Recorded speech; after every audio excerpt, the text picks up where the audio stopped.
कोई छूटना मत भाई, अपने आप चलते रहो। ये अपना टूल्स वगैरह सामान वगैरह ले ले सभी ने। चलो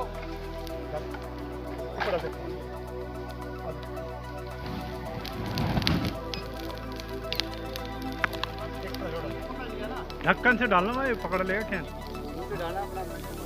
देखना ढक्कन से डालेगा। স্পেসিফিক ইনফরমেশন বলে আমাদের পেচারতো থানাবাসী ডিসিও স্যার, আমাদের এসডিএম কোর্ট এবং আরও জওয়ান সব মিলে আমরা বিএসএফ টিএসআর পুলিশ মিলে আমরা এখানে আপাতত এখন যেটা ফার্স্ট 4টা ছোটো বড়ো প্লট, এখানে অনুমান প্রায় 10,000-এর উপরে হবে। প্রায় এটা 2-3 মাসের গাঁজা চারা আমরা ডেস্ট্রিট করেছি। ডেস্ট্রিট করে এখন এখানে অনেকটা আমরা জ্বালিয়ে দিয়েছি। এটা টোটাল এটা 4টা প্লট এখন আরও আমরা করতেছি। বিগত দিনও আমরা করছি এই করিশোর এলাকাতে, এবং যেখানে যেখানে প্রুন আছে আরও আমরা দেখতেছি।